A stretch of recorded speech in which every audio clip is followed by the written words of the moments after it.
افغانستان جہاں دنیا کی سب سے طاقتور سمجھی جانے والی ملٹریز نے ایک لمبی جنگیں لڑیں اور ان ملٹریز میں سب سے بڑی ملٹری پاور رکھنے والی کنٹریز رشیا، USA اور یونائٹڈ کنگڈم تھی، لیکن یہ سپر پاور کنٹریز ایک انسٹیبل کنٹریز سے مکمل جنگ ہار کر واپس لوٹ گئیں۔ ایک دہائی تک چلنے والی جنگ نے افغانستان کو دنیا سے 10 سال پیچھے دھکیل دیا، لیکن طالبان اپنے ملک کے تحفظ کے لیے ڈٹے رہے اور یوں امریکہ نے افغانستان سے انخلا ایک ڈیل سائن کر کے کیا۔ آج پورے افغانستان میں طالبان کی حکومت ہے اور طالبان حکومت اپنی کنٹری کو اپنے پاؤں پر کھڑا کرنے جا رہی ہے۔ کیا آپ نے کبھی سوچا تھا کہ ایک دہائی سے جنگ میں رہنے والا کنٹری افغانستان غیر ملکی افواج کے انخلا کے بعد پوری دنیا کو حیران کر دے گا؟ اپنے محدود وسائل کو استعمال کرتے ہوئے افغانستان گورنمنٹ ایشیا کی سب سے بڑی آرٹیفیشل نہر بنا رہی ہے۔ یہ نہر 285 کلومیٹر لمبی اور 500 میٹر چوڑی ہے۔ امریکی فوج کے انخلا کے بعد طالبان نے پورے کنٹری کو ٹیک اوور کیا تو امریکہ نے افغانستان کے تمام فائنینشیل پروگرام ختم کر دیے اور افغانستان کے اپنے ریزرو کو بھی فریز کر دیا، لیکن ان سب کے باوجود بغیر کسی ایڈ اور کسی انجینئرنگ ٹیم کے طالبان حکومت یہ نہر بنا رہی ہے جو افغانستان کی تقدیر بدل کر رکھ دے گی۔ اس نہر کو کوش ٹیپا کینال کا نام دیا گیا ہے۔ ایکسپرٹس کے مطابق یہ پروجیکٹ افغانستان کی اکانومی کو ٹرانسفارم کر دے گا، لیکن اب سوال یہ آتا ہے کہ آخر افغانستان کو یہ نہر بنانے کی ضرورت کیوں پیش آئی؟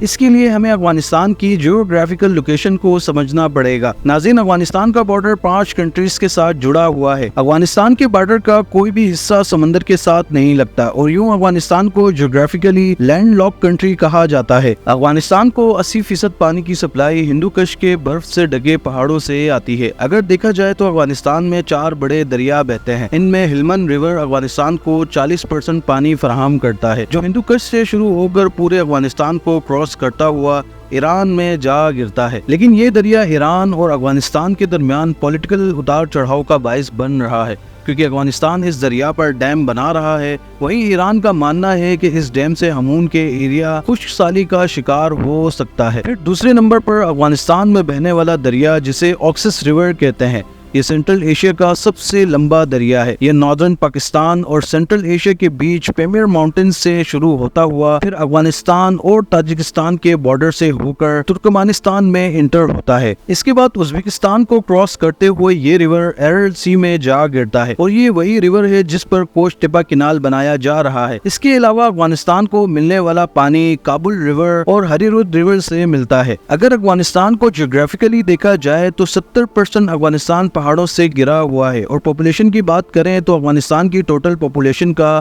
42% پشتون ہے اور 27% تاجک اور 9% ہزارہ اور 10% ازبک رہتے ہیں، اور اس کے علاوہ احمق اور ترکمانی اور بلوچ وغیرہ بھی آباد ہیں۔ آج سے پہلے دیکھا جائے تو ان ایتھکس کی اپنے اپنے علاقوں میں اپنی حکومت ہوا کرتی تھی اور ان قوموں کے اپنے اپنے الگ قانون بنے ہوتے تھے۔ ناظرین، آپ کو بتاتے چلیں کہ افغانستان میں پانی کا ہمیشہ سے کرائسس رہا ہے، کیونکہ افغانستان میں بہنے والے چاروں دریا افغانستان کی ضرورت پوری نہیں کر پا رہے، اور یہ کمی تبھی پوری ہوگی جب افغانستان ان دریاؤں سے دور پانی کی قلت والے علاقوں کے لیے کوئی منظم سسٹم بنائے گا۔ پانی کی قلت سے سب سے زیادہ متاثرہ علاقہ افغانستان کا ناردرن ایریا ہے۔ اس قلت کو ختم کرنے کے لیے افغان حکومت نے آکسس ریور سے ملا کر اس آرٹیفیشل ریور کو تعمیر کر رہا ہے، جس کے بعد یہ پورا ایریا زراعت کے قابل ہو جائے گا۔ کہا جا رہا ہے کہ قریباً 5 لاکھ ایکڑ زمین کاشتکاری کے قابل ہو جائے گی، اور ایکسپرٹس کے مطابق اس پروجیکٹ کے بعد افغانستان زراعت کو ایکسپورٹ کرنے کے قابل بھی ہو جائے گا۔ ناظرین، یہ پروجیکٹ کوئی فورن کنسٹرکشن کمپنی نہیں بنا رہی، بلکہ افغان حکومت نے 200 لوکل ٹھیکیداروں کو یہ کام سونپا ہے، اور حیران کن بات یہ ہے کہ 2022 میں شروع ہوئے اس پروجیکٹ میں اب تک 100 کلومیٹر کی کھدائی ہو چکی ہے۔